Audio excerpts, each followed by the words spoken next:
మీరు ఎలిజిబుల్ కాదు. Actual media మిత్రులకు నమస్కారం. ట్యాంక్ బండ్ త్రిశంకు స్వర్గం. అది మహబూబ్నగర్ పట్టణానికి డ్రైనేజ్ సమస్య చాలా తీవ్రంగా ఉంది. ఇంతకుముందు డ్రైనేజ్ కాలువలన్నీ కూడా పెద్ద చెరువులకు పోతుండే. సో గత ప్రభుత్వంలో పెద్ద చెరువులకు పోయే నీళ్ళన్నింటినీ కూడా ఆపేసి వాటిని డైవర్ట్ చేసింది మొత్తం.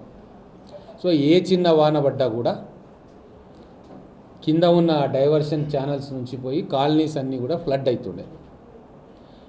సో ఇమ్మీడియట్గా 100% రెక్టిఫై చేయలేము, కానీ మ్యాక్సిమం డ్యామేజ్ కంట్రోల్ చేయాలని చెప్పి ఎక్కడెక్కడైతే ఛానల్స్ను వెడల్పు చేయాలనో, ఎక్కడెక్కడ బాక్స్ డ్రైన్స్ కట్టాలనో వాటన్నిటిని కూడా యుద్ధ ప్రాతిపదిక మీద కట్టడం జరిగింది. మున్సిపల్ కమిషనరు, ఇంజనీర్సు, చైర్మన్ గారు, కౌన్సిలర్సు ఫ్లడ్డింగ్ అయ్యే కాలనీస్ అన్నింటినీ కూడా పరిశీలించి ఎమర్జెన్సీ మెజర్స్ కూడా తీసుకున్నారు. అవి పూర్తి కావు, ఇంకా ఉన్నాయి. దాంతోపాటుగా ఇప్పుడు మేము ఆర్డర్స్ తీసుకొని వచ్చినాం. టెండర్ ప్రక్రియ మొదలు కాబోతూ ఉంది. 37 కోట్ల రూపాయలు కేవలం మ్యాక్సిమం డ్రైన్స్కు, తర్వాత అక్కడక్కడ సీసీ రోడ్లకు క్షేత్రస్థాయిలో పరిశీలన చేసిన తర్వాత పెట్టుకోవడం జరిగింది. అతి తొందరలోనే దీనికి టెండర్స్ కాల్ఫర్ చేస్తారు. ఈ డ్రైనేజ్ వ్యవస్థ, ఈ డ్రైన్స్ అన్నీ కూడా కంప్లీట్ చేసుకున్న ఒక కొలిక్కి వస్తుంది. దాంతోపాటుగా ఇంకొక 47 కోట్లు ఇప్పుడు మళ్ళీ ప్రపోజల్స్ పెట్టడం జరిగింది. అది టీఎఫ్యూఐడిసి దగ్గర, ప్రిన్సిపల్ సెక్రటరీ గారి దగ్గర ఇప్పుడు పెండింగ్లో ఉంది. అది కూడా వాళ్ళు ఓవరాల్గా మాకు అప్రూవల్ ఇచ్చిండ్రు. అది కూడా రాబోతా ఉంది. దానికి కొద్దిగా టైం పట్టవచ్చు. ఇవి కాగానే వీటి యూటిలైజేషన్ సర్టిఫికేట్స్ అన్నీ పెడితే నెక్స్ట్ దాంట్లో అవి కూడా రిలీజ్ అయ్యే అవకాశం ఉంటుంది. ఈరోజు ప్రతి రూపాయికి కష్టం ఉంది గవర్నమెంట్లో. గతంలో లాగా ఏది పడితే శాంక్షన్ చేయనీకి లేదు ఇప్పుడు. ఎందుకు అంటే బీఆర్ఎస్ గవర్నమెంట్లో చేసిన 7 లక్షల కోట్ల రూపాయలకు ఇప్పుడు ఇన్స్టాల్మెంట్స్ కట్టాల్సి వస్తుంది. ఇది మహబూబ్నగర్ పట్టణ ప్రజలు, తెలంగాణ ప్రజలకు మళ్ళీ చెప్తా ఉన్నాం. అప్పుడు మారిటోరియం ఉండే 5 సంవత్సరాలు, ఇష్టం ఉన్నంత తీసుకోవచ్చు కానీ మళ్ళీ కట్టేది లేకుండే. కానీ 2023 తర్వాత ఇప్పుడు 24లా అసలు ప్లస్ వడ్డీ మనం రీపే చేయాలి.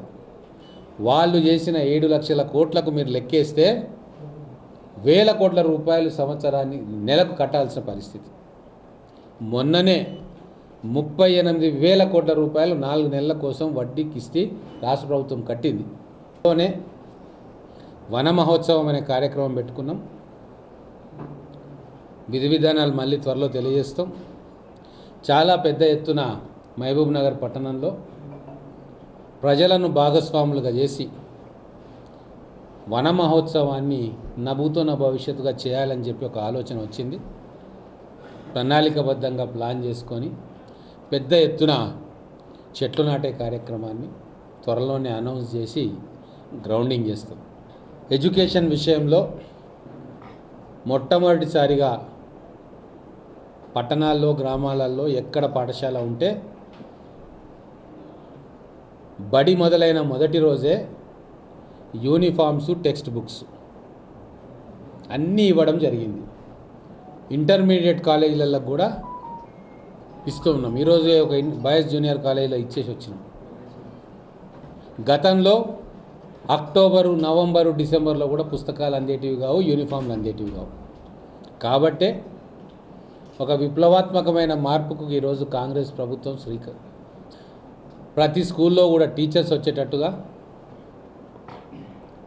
11,000 మంది అపాయింట్మెంట్లు ఇచ్చినాం. వాళ్ళందరినీ కూడా ప్లేస్మెంట్ చేస్తూ ఉన్నాం. ఎన్నడూ జరగని విధంగా టీచర్స్ ట్రాన్స్ఫర్లో ఎవ్వరి జోక్యం లేకుండా కేవలం ప్రభుత్వ అధికారులు ఆన్లైన్ వ్యవస్థ ద్వారా దాదాపుగా ప్రమోషన్స్ ప్రక్రియను 18,000 మందికి ప్రమోషన్లు ఇచ్చింది. ఈరోజు ఎటువంటి కోర్టు కేసులు అడ్డంకి లేకుండా, ఎటువంటి సంఘాల జోక్యం లేకుండా ఆన్లైన్లో పారదర్శకంగా ఈరోజు ప్రమోషన్లు ఇవ్వడం, రేపు భవిష్యత్తులో ట్రాన్స్ఫర్స్ కూడా మా ఎవ్వరి జోక్యం లేకుండా ట్రాన్స్ఫర్స్ జరుగుతాయి. ఇప్పుడు గత ప్రభుత్వంలో కొన్ని అవసరం లేని కట్టడాలు కట్టి సగంలో ఆగిపోయినాయి. వాటికి బడ్జెట్ కూడా లేదు. కాంట్రాక్టర్లు కట్టి ఇప్పుడు చేతులు ఎత్తేసిండ్రు, ఎందుకంటే వాళ్ళకు పేమెంట్స్ ఇవ్వలే అప్పుడు. అటువంటి వాటిల్లో ఏమైనా చేంజ్ ఆఫ్ యూజ్ చేయగలిగితే చేసి మళ్ళీ వాటికి బడ్జెట్ కేటాయించే ప్రక్రియ మన బడ్జెట్ తర్వాత జరుగుతుంది.